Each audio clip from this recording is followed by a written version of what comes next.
Dulu.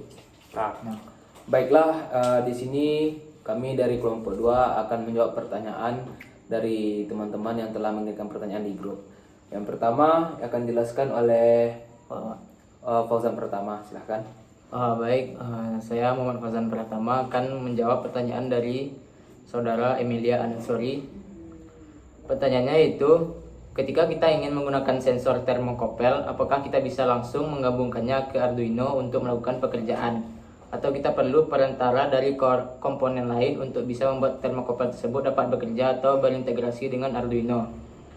Jawabannya itu, kita tidak bisa langsung menghubungkan termokopel ke Arduino tanpa adanya modul tambahan.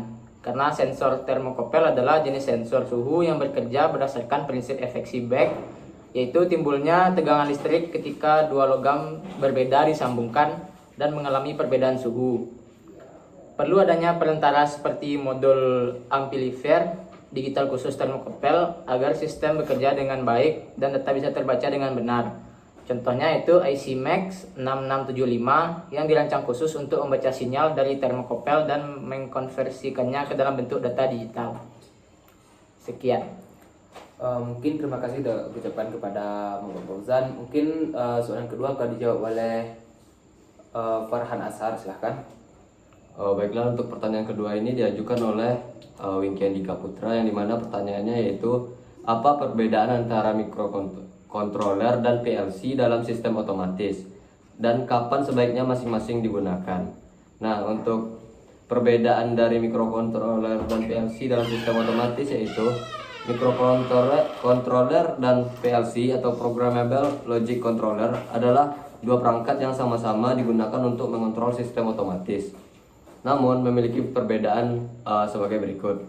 Yang pertama itu dalam aspek fungsi umum, mikrokontroler itu memiliki komputasi kecil dan fleksibel untuk berbagai aplikasi, sedangkan PLC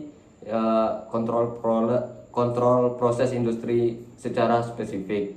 Lalu untuk aspek lingkungan operasi, mikrokontroler itu kurang tahan terhadap suhu ekstrim dan gangguan, sedangkan PLC sangat tahan terhadap kondisi industri berat.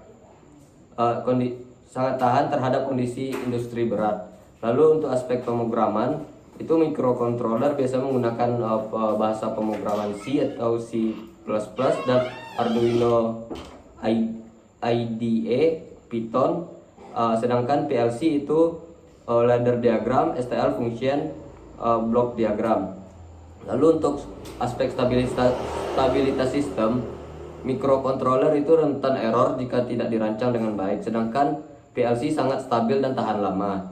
Lalu untuk biayanya itu mikrokontroler lebih relatif murah, dan sedangkan PLC cenderung mahal tapi sesuai dengan keandalannya. Lalu untuk penggunaan tipikal, mikrokontroler itu proyek DIY, lalu prototipe robot dan alat ukur, sedangkan PLC itu kontrol mesin industri, otomasi pabrik, dan HVAC. Lalu untuk kapan digunakannya mikrokontroler PLC ini, mikrokontroler digunakan jika ingin membuat sistem kecil, eksperimental, atau edukatif, sedangkan PLC digunakan untuk sistem otomasi industri skala besar. Mungkin itu saja, terima kasih. Baik, mungkin saya ucapkan terima kasih kepada Farhan Ashar. Mungkin yang soal ketiga akan dijelaskan oleh Muhammad Al-Qasar. Mungkin silahkan.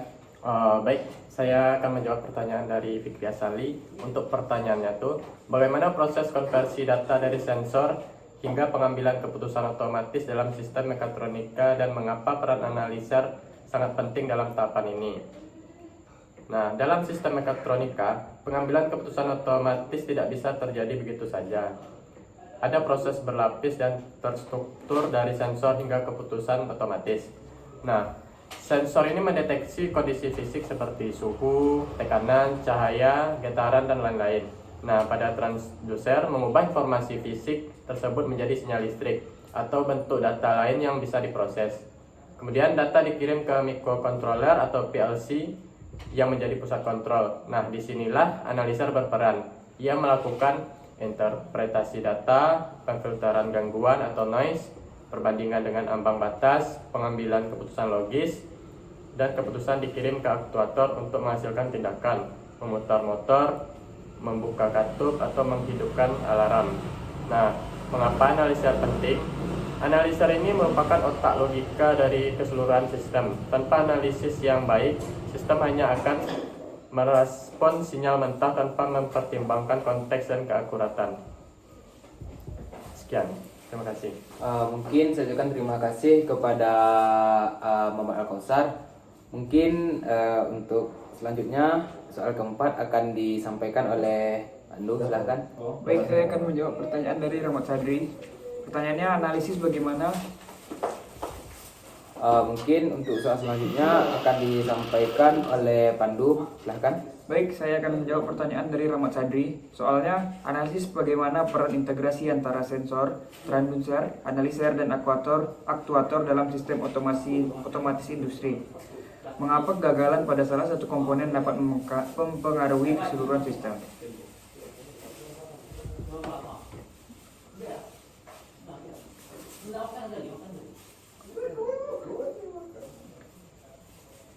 Dalam sistem otomatis industri, efisiensi dan keandalan kerja tergantung pada kerjasama yang harmonis antara komponen-komponen berikut.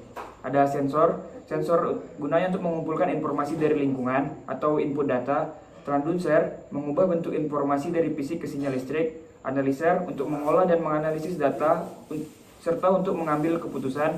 Aktuator untuk merespon dengan aksi fisik seperti gerakan atau pengaturan sistem.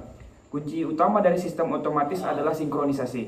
Jika salah satu dari elemen ini tidak bekerja, maka sistem bisa mengalami keterlambatan respon, terus pengambilan keputusan salah, kecelakaan kerja atau kerusakan peralatan, serta kualitas produk tidak konsisten. Saya kembalikan ke moderator. Mungkin terima kasih kita ucapkan kepada Pandu. Mungkin selanjutnya soal terakhir yang akan dijelaskan oleh saya sendiri, Rahmat Revanza. Kali ini saya akan menjelaskan soal dari Aldo Al-Fateh Sudjono, di mana soalnya adalah jelaskan bagaimana transducer mengubah satu bentuk energi ke bentuk lainnya dan berikan contohnya dalam robotika. Transducer itu sendiri adalah perangkat yang berfungsi untuk mengubah satu bentuk energi menjadi energi lainnya dan memiliki peran penting dalam robotika. Dalam aplikasinya, transducer terbagi menjadi dua jenis utama. Yang pertama sensor dan aktuator, di mana sensor adalah mengubah energi fisik seperti tekanan, suhu, dan cahaya menjadi energi sinyal listrik yang dapat diproses oleh sistem kendali robot. Yang kedua adalah aktuator. Aktuator memiliki fungsi sebaliknya, yakni mengubah sinyal listrik menjadi energi fisik seperti gerakan mekanisnya. Contohnya adalah motor listrik yang mengubah energi listrik menjadi putaran untuk menggerakkan roda atau lengan robot. Baik, mungkin sekian presentasi dari kelompok 2. Saya akhiri dengan Assalamualaikum warahmatullahi wabarakatuh.